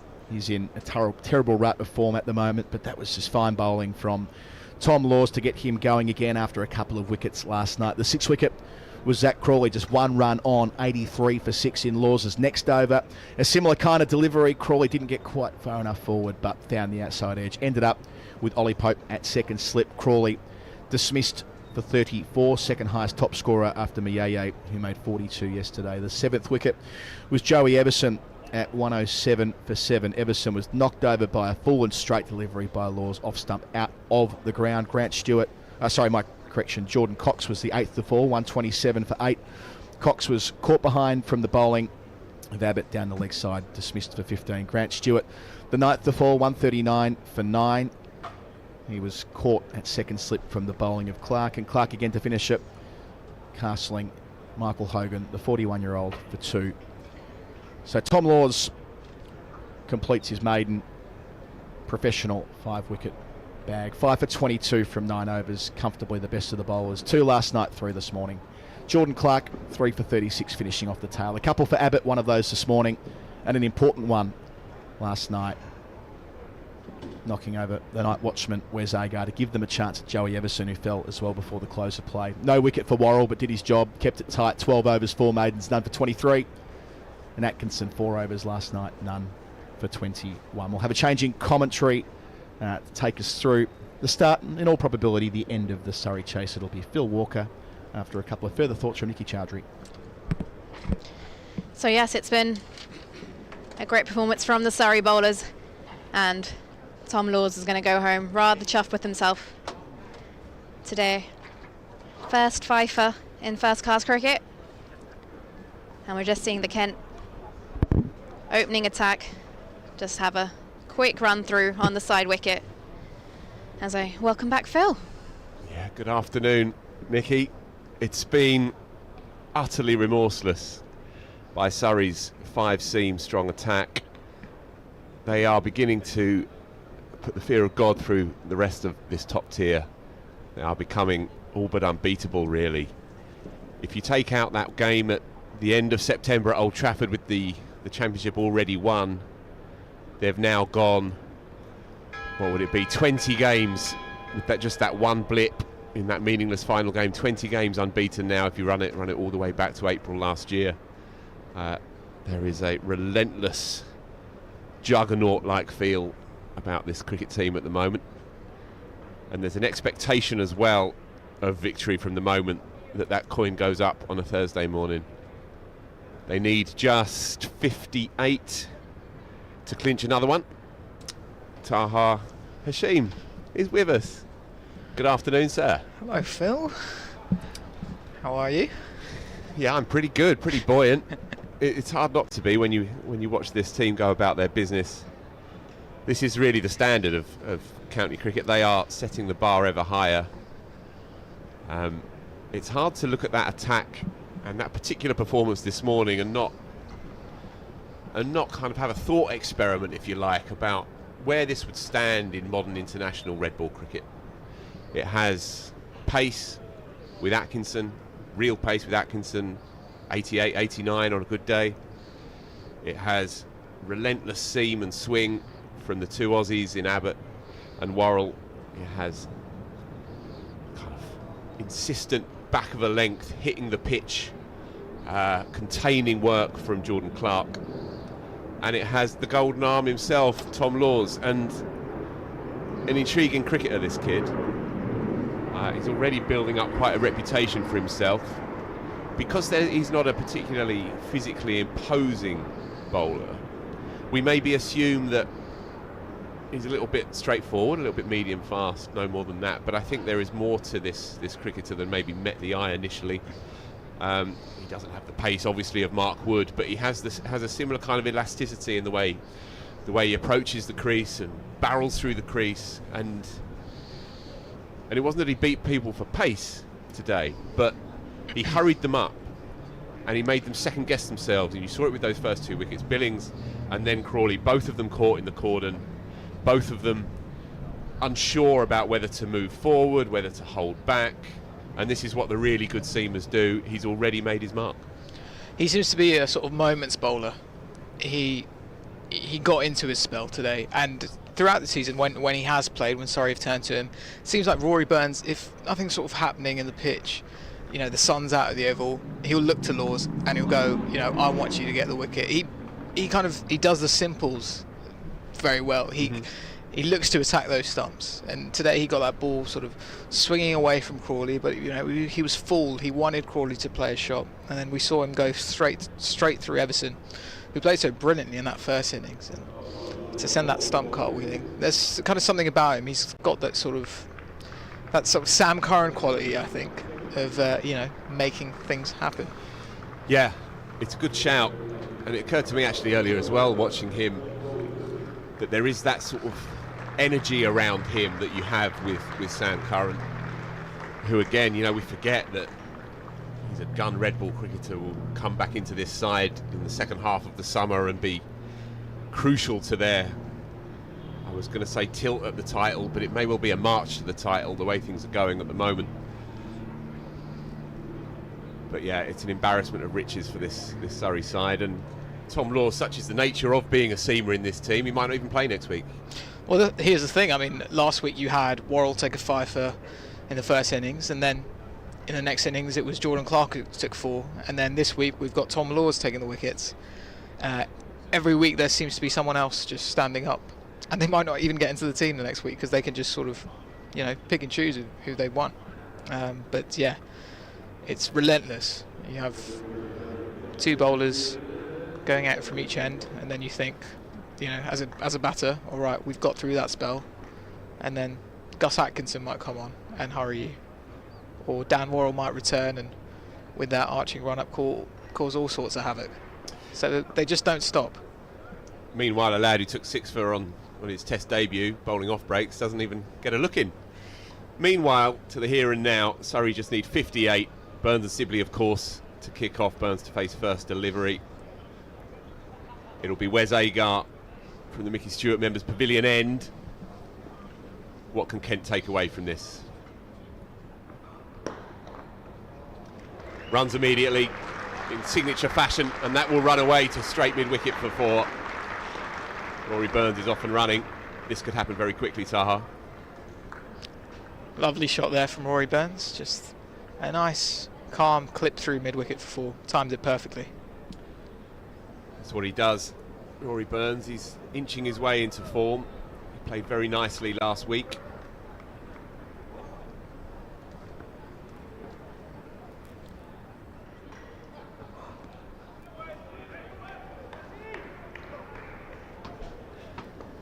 Yeah, he's quietly going about his business this year, Rory Burns. It must be a joy to captain this side, of course. And while he hasn't really put up hefty, big statement scores yet, he's moving nicely. You see it in the nets. We're lucky enough to work here, Taha and I, and you see them going through the motions of a morning, and Burns is looking very, very nifty in the nets. An important 80-odd last week, of course, against Middlesex. Runs again. Be a couple. It's becoming a habit for Surrey this season, with the sort of the bowlers doing the job and then just not too many required in the final innings, and that must be a nice feeling for Burns and Sibley, knowing that, you know, just got a few to knock over and then a nice sunny day in South London to enjoy. You've got an eye on that, clearly.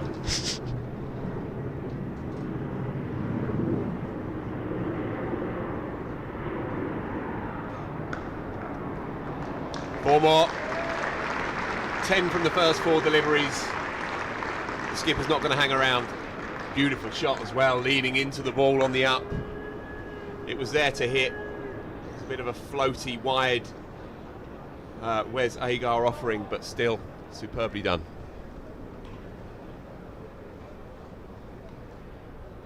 Ten for Zip off 4 deliveries. Just 48 to win now. They want to get this done well before lunch. We do have an extra 15 minutes available to us to extend this passage of play if we need to, but I'm not sure we're going to, really.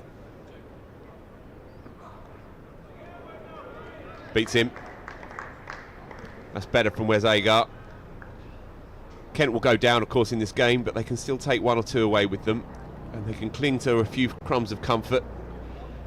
A couple of very promising knocks from the number 3, Muyeye, who has looked fabulous, albeit in a cameo fashion so far in this game, and of course Arafat's dream forfeit really did get the heart fluttering.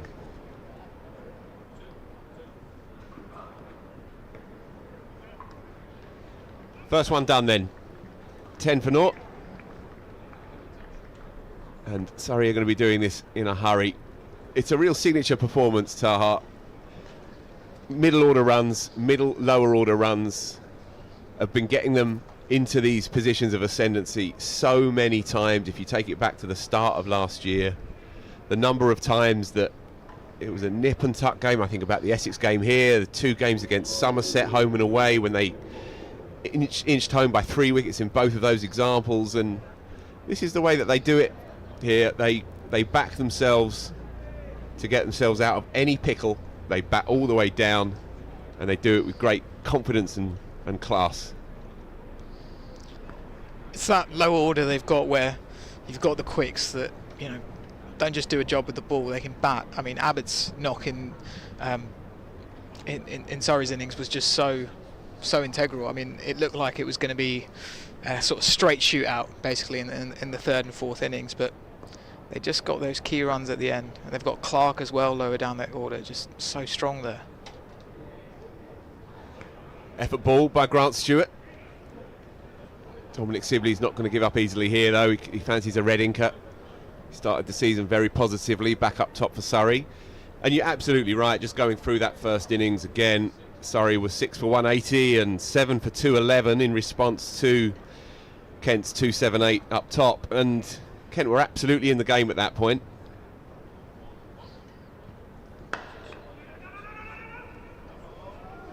Bit of hesitancy, right call in the end by Sibley to turn Burns back. So yeah, 211 for 7 at one point, and then suddenly that key partnership for the 8th wicket. Tom Laws putting on 50 with Sean Abbott, and then Abbott and Gus Atkinson going berserk.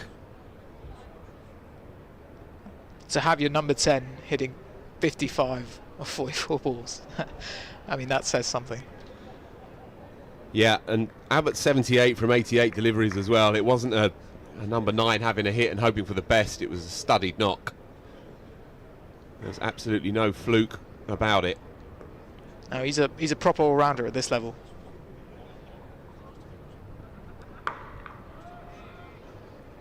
Sibley solid again, in behind it.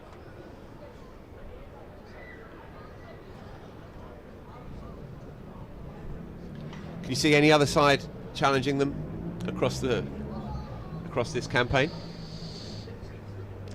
I look at Hampshire and their attack, and you can't help but feel that that attack can win you a championship.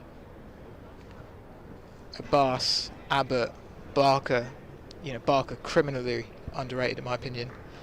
And you're just looking for a couple of Hampshire batters to stand up and deliver those runs. The thing with Surrey is that they have one or two guys that they can bank on to deliver. Burns will come into his own. When you have Ollie Pope here, he's going to make runs. I mean, Jamie Smith is such a great talent, but beyond those kind of always bankers, you've got the guys lower down the order who are going to deliver you those runs. There's always going to be a couple of guys who contribute with the bat.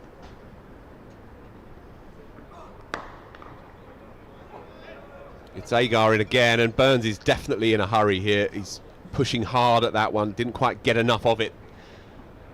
But he's going to be on the front foot here, trying to get this done quickly. Yeah, I think Hampshire's a good shout, really. They are 14 wickets into Northants early on day 3. They'll be clinching an innings victory, weather dependent, of course, later this afternoon, you fancy. Bowled Northants out for 56 yesterday.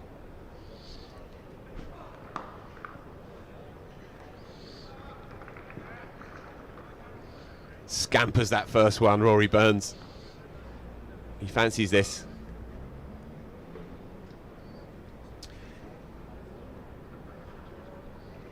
Not's going well against Essex as well. Keep maybe an eye out for them across the campaign. 402 for 7 now against Essex. That's a lead of 104 on first innings with still 3 wickets in hand. Matthew Montgomery with a very big knock, 162. The Essex drops him on 0-4.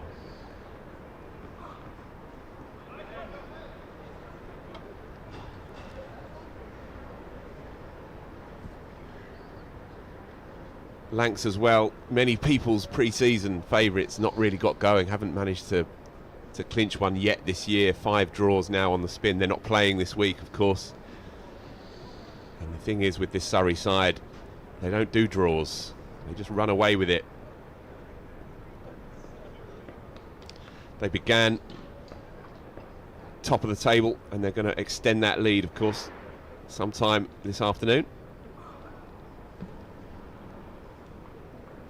Big loss for Lanks being obviously Keaton Jennings being injured right now. So brilliant with the bat last season, but also, a captain, a sort of leader in that side who, everything sort of seems to flow through him, and being without him is obviously kind of hurting them at the moment, I think. Yeah, it was a big blow when he went down with a hamstring injury on 180 odd, 190 odd. How's your luck? This can be a cruel mistress of a game.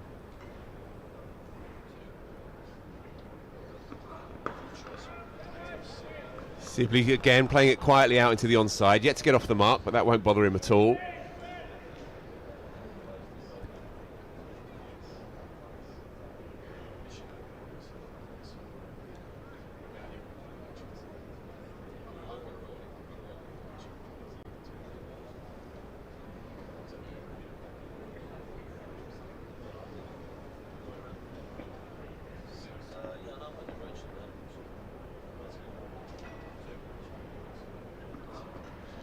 Another one, just leaves it, lets it go by. Dominic Sibley, he seems in total control of his game.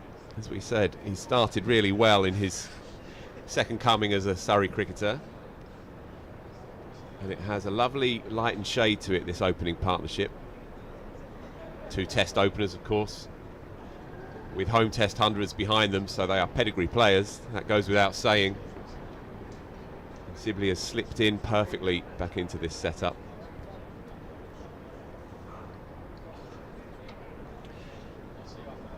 Overdone, 3 gone, 13 for no loss Surrey, and they need just 45 with half an hour up to the luncheon, but as I say, there will be an extra 15 minutes available for us if we so need it.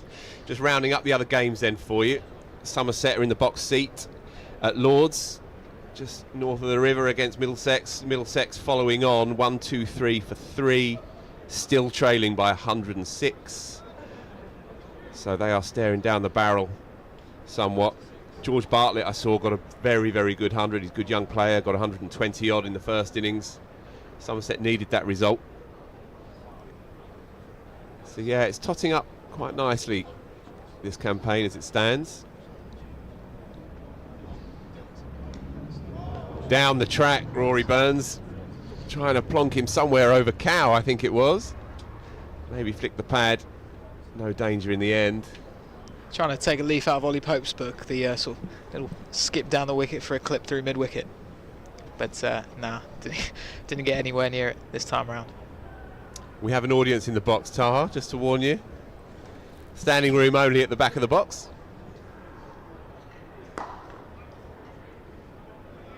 Burns again with those classic wrists. He owns mid-wicket at this place. Hits the fielder this time, but he's entirely at ease in his game.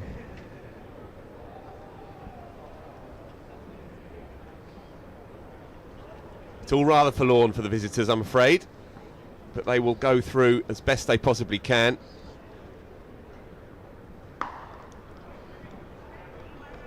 A tough beat for them this morning, especially after yesterday, where they felt like they were in there, especially the way Muyaya was batting as well late in the afternoon.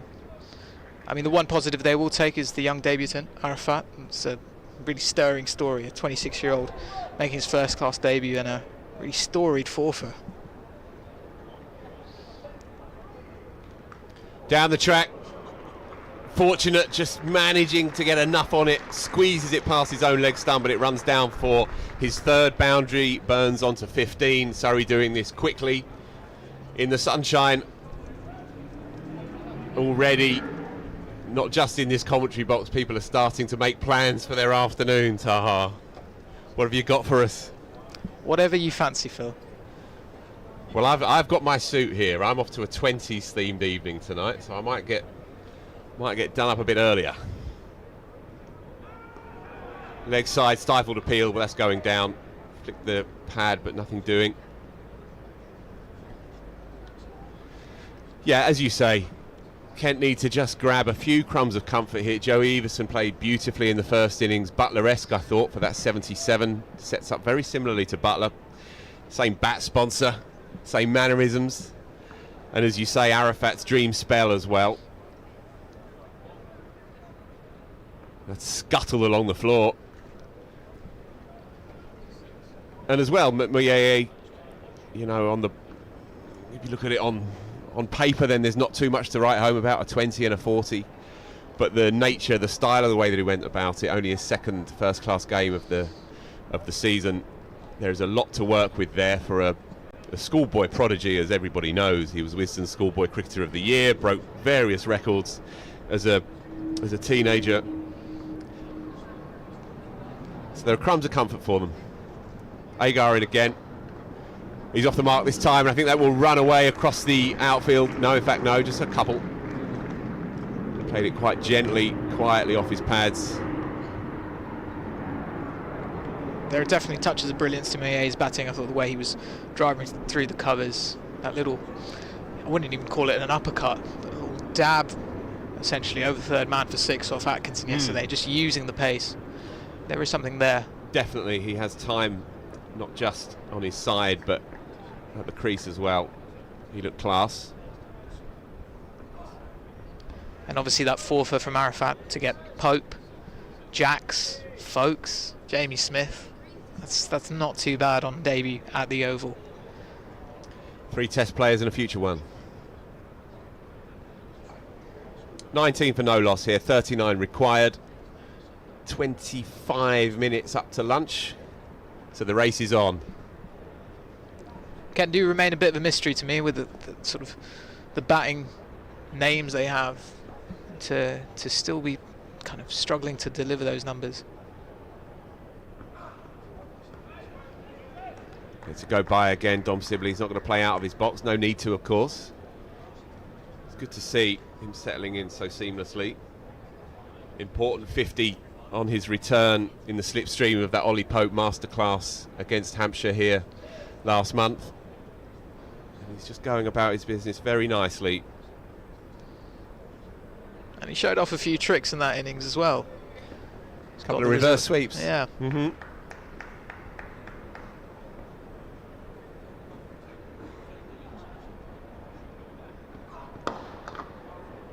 Full and nicely played, but straight up to mid-on. People do regard him as a sort of stodgy opening, solid batter, but when he gets those arms going, I mean, he is a pure striker of that cricket ball.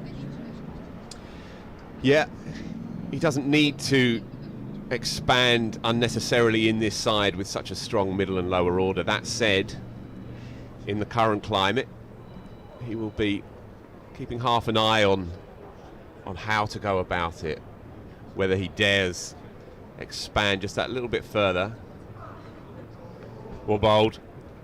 Fencing outside off stump, but nothing doing for the bowler.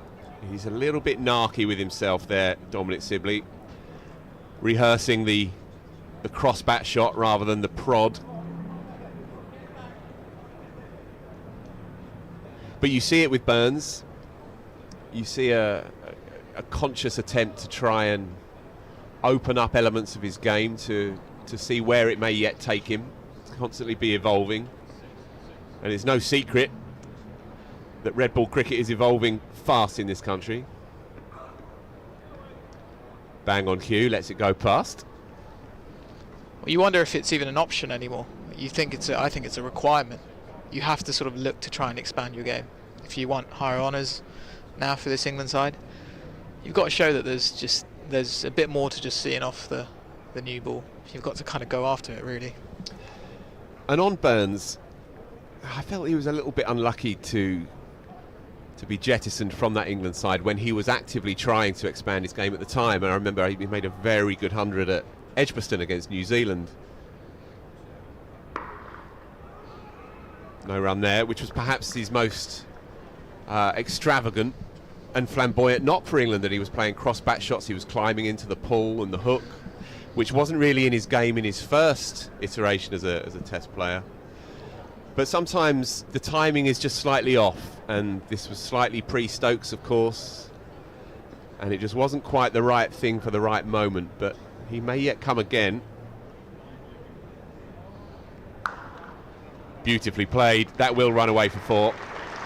Fourth boundary. He's looked very good in this cameo as Rory Burns. He's enjoying himself, and why wouldn't you? Yeah, he may yet come again. As we know, infamously, the top slots in this England Test side are far from nailed down, and Ashes cricket has a habit of rather focusing the mind. And Burns will just continue to go about his way and will necessarily be a part of this conversation.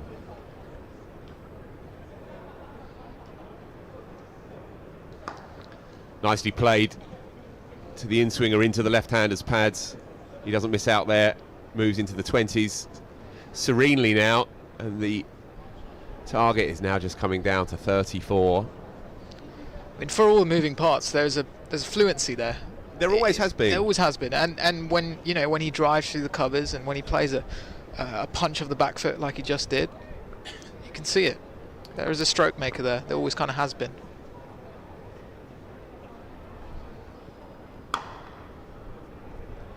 Yeah, I think it's a very fair comment. He's a natural timer of the ball and maybe unfairly pigeonholed as a certain style of nuggety left-handed opener, whereas to watch him on his day, to watch him when all of those parts are moving in sync, is to see a player that has touch and class through the onside.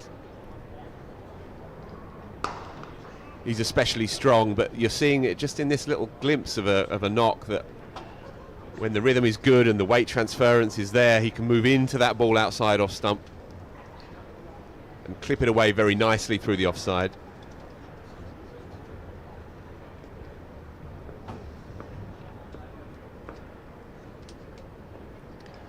Stewart in again then. What can they take from this?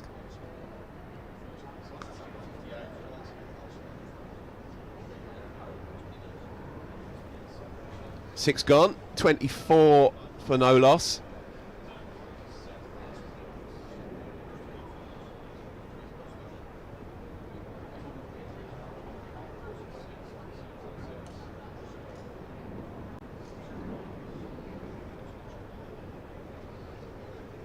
I think Jack Leaning's coming on to bowl here. Yeah, I think they may have half an eye on their over rate. They don't want to get into trouble, and so I think a little bit of quick through the overs off breaks is necessary at this stage. The field is spread. They're just trying to delay the inevitable here. Well, we know Burns is in a hurry, so if he sees one just tossed up that's a slight bit more, he's going to go for it. Down the track. Leaning saw him, I think, dragged it down. He's just going to drive it into the pitch. There we go. What a shot, Rory Burns. A statement shot. Are you watching, Brendan McCullum? How about that? 6 over third man.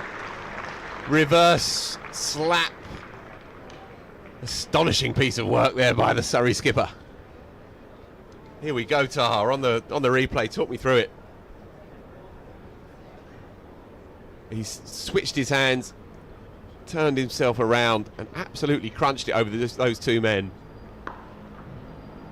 He usually likes to play that shot with a bit of finesse, but this time around I think he just went, all right, I'm going to just give it everything, and he got all of it.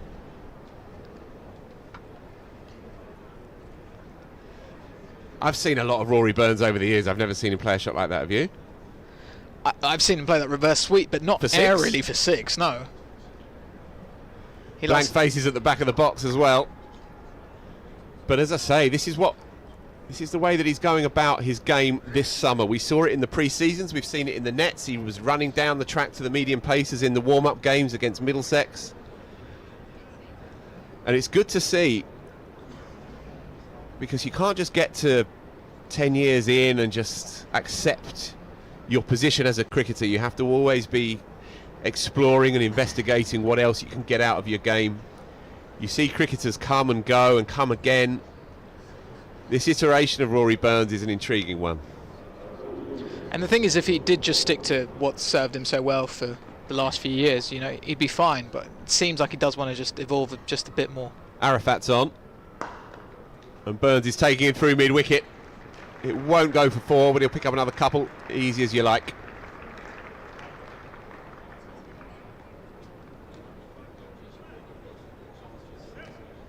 .25 needed,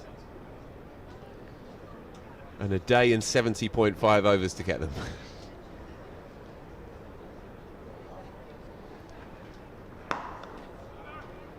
Kent clearly trying to rush through these overs. You see Arafat jogging back to his mark. Yep. Yeah, they don't want to get slapped on the wrist. They don't want to get fined here. They don't want to get docked.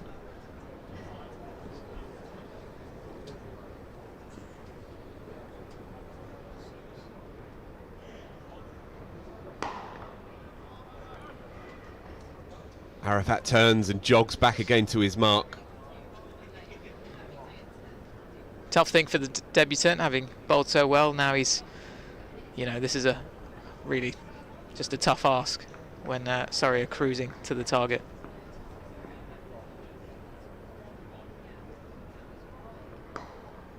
Runs again, behind square this time.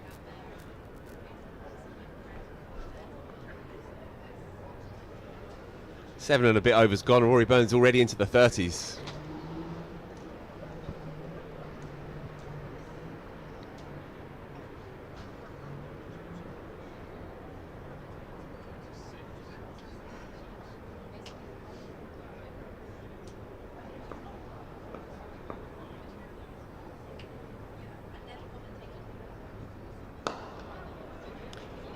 That'll be Dominic Sibley's first boundary.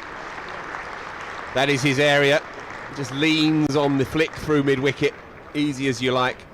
He's there to hit, but his balance is good. His decision-making is clear.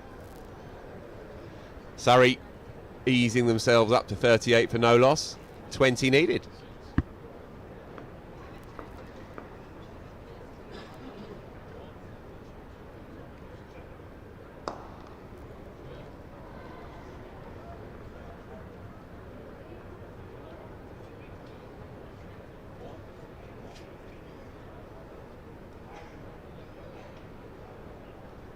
Yeah, at least with this Kent side you can see an evolving focus on youth, at least. With Mayeye coming through, with Everson having been brought down from Notts, very fine young player, England under-19 starlet, of course. Arafat's emergence in this game. Jordan Cox is a very fine young player, and so while you're right to say that they are a slightly enigmatic cricket team, and you're not entirely sure what you're going to get from one week to the next, they shouldn't be too downcast by this. It's very rare for a team to come and stand up against Surrey at the Oval anyway. They've had their moments in this cricket match, and so when they get on the bus later this afternoon and head back down south, I think they'll reflect on I think they'll need to be philosophical, let's put it that way. They are trying to build something here. A bunch of homegrown players in the main. Everson is the one that particularly excites me. I can definitely see the sort of Butler comparisons, especially the way there was a 6 over mid-wicket yesterday, that just the kind of stillness with how he hits it when Butler's at his best, and he makes that shot look so simple. Everson did the same, and then there was just a straight smack really off Dan Worrell that just sort of screamed authority.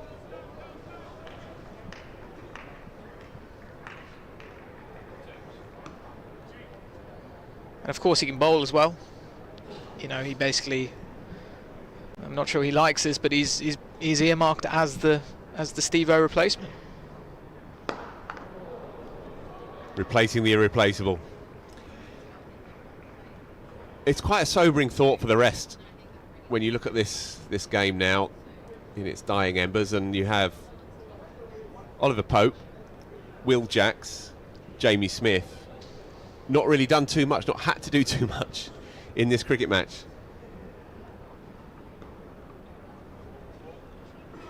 They come at you from every angle, and it's hard really at this level to identify a weak link.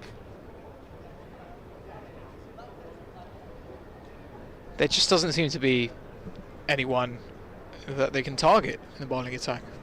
All the quicks are just doing pretty much a similar job. They're just relentless. There's nothing loose. They're not giving anything away.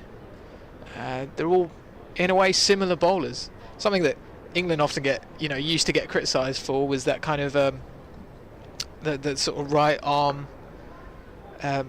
monotony. Yeah. 4 more. Not sure if he got much on it. No, just buys. Running away from the keeper. And yet Surrey have these collection of right armers, all similar pace. There are obviously variations, but it just, especially at this level, that is very difficult to navigate. 10 to win here, 48 for Zip. It's been an absolutely stunning spell of relentless, remorseless cricket. Not one there. Just to recap again, Kent began the day with a bloody nose after last night, in truth, 4 down, but one of those was the night watchman, and with a strong middle order that performed well in the first innings, they'd have been hoping to at least have made a game of this. If you're just joining us, Tom Law's homegrown young bowling all-rounder was absolutely irresistible this morning. A spell for the ages, really. He changed the course of the innings last night, of course, with those wickets of Mayeye, and cleaning up Jack leaning off the glove with the final cry of the evening. But this morning, resuming halfway through his over, he was bang on the money straight away. Burns down again. Just a single in the end.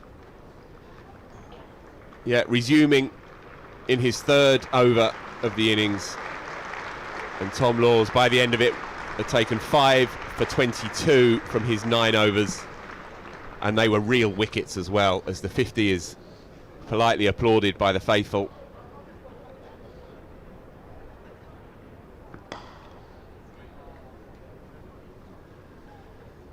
Single figures now, just 7 required.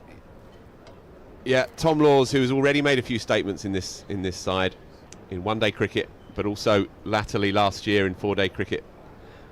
Well, it was a real spell for the ages. He got rid of 2 test players in Sam Billings and then Zak Crawley, who would have resumed this morning, hoping to make a statement. Oh my word, talking of, he didn't get on it in the end, but Rory Burns, that's on the audacious side, to say the least. Surrey, 7 needed. They've already moved through 10 overs of this innings and already taken 51 from Kent's rather bedraggled seam attack. Dominic Sibley to face up against Jack Leaning's occasional off breaks. Will this be the over? I've definitely seen Burns do that against the spinners. I haven't ever seen him doing it against Quick.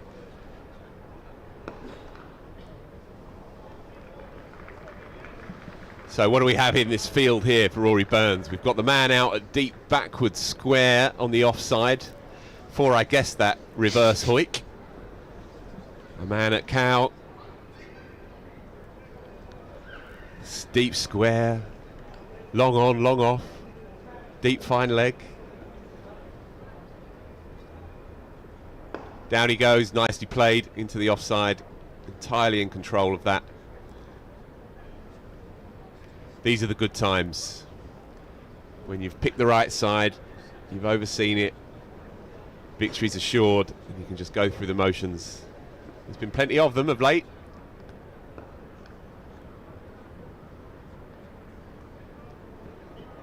Just to touch on Laws before we wrap up here. You know, there's still parts of his game that are going to come on. He's just 20. He's going to get quicker, I imagine. And he showed he can bat in the One Day Cup last summer. And obviously in this Surrey side, you're not going to bat up too high when you're just coming through as a bowler. But that is a part of his game that I think we're going to see more of over the coming matches and summers. Another easy as you like single up to long off. Yeah, absolutely. And you see it as well with the emergence, say, of Gus Atkinson, that cricketers simply can't just be one or the other anymore. And if you are, then you're not going to make the grade. That's the reality of it. The notion of being an out-and-out seamer and a number 11, it just doesn't cut it anymore. What you are seeing, though, with the likes of Atkinson and Laws is this ability to shift the formats, because you have an overall game that is necessarily in keeping with the requirements of modern cricket. 3 formats, 4 formats, white balls, red balls. And this is the way that you have to play now. It's good for the game.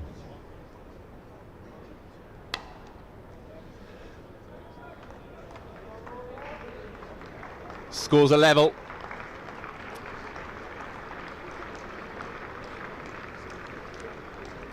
And Arafat jogs back. We are on the cusp here of another Surrey victory in this already ominous and superb campaign. The field comes in.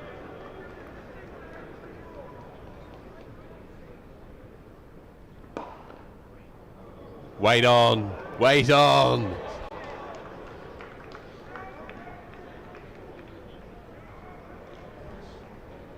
Surrey then on the cusp of their 4th win in 7.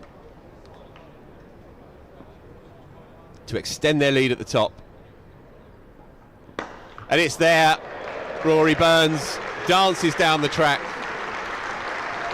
sachets down and bunts it over the mid-off for the winning runs. Easy as you like. This has been a clinic this morning by a relentless cricket team playing at the very top of their form. Kent began 4 down, slightly in arrears, and it was an absolute procession really with the ball as Surrey seamers came at them hard. Billings unfortunately bagged a pair.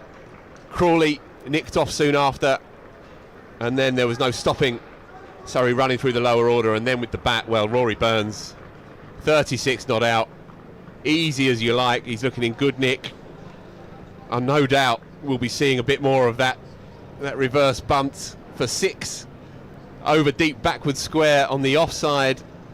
He's enjoying himself at the crease and in the engine room as well, as this side continues to reshape and rewrite the rules of red ball cricket really in this country. 4 wins in 7 now. Who's going to stop them?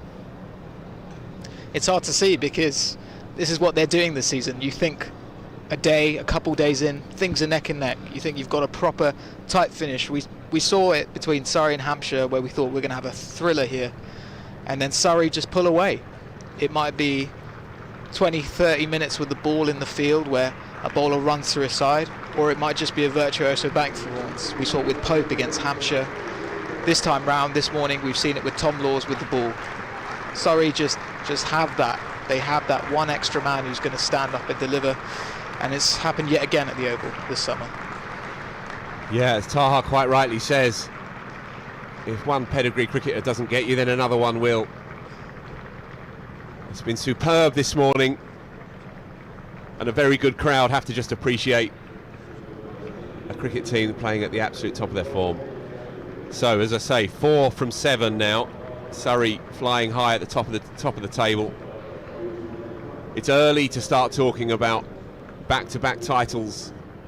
Certainly they won't be in the dressing room, but we can afford ourselves that luxury up here in the comm box. It's hard to see anybody else really touching them as it stands. The strength in depth, the clarity of thought, it's oozing out of this cricket team, and it really has been quite astonishing to watch it this morning. So, one last run through the scorecard for this morning. Kent resumed 80 for 4. Sam Billings went for a 6-ball duck, caught Folkes, bowled Laws.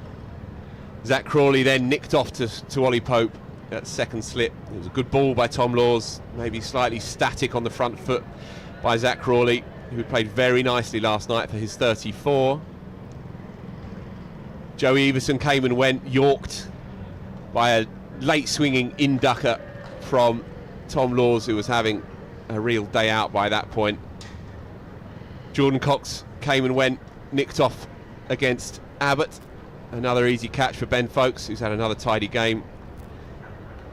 Grant Stewart came and went, caught Pope, bowled Clark, and the last man, Michael Hogan, a good old-fashioned number 11, clean bowled, middle stump cartwheeling. Another vignette really from this game, as Jordan Clark picks up yet another. Surrey then knock it off easy as you like. 11.3 overs, 58 for zip. Rory Burns 36 at a runner ball with 4 fours, and that extraordinary 6 that you'll be seeing more of later on today, no doubt. Dom Sibley in his slipstream, 16 not out. Surrey win by 10 wickets. And the march goes on. We're going to be changing up, of course, here at the Oval over the next few weeks as the T20 circus rolls into town. There'll be plenty more from us, hopefully more from yourself as well, Taha. And that is all from us. Thank you ever so much for joining us. We'll be seeing you soon.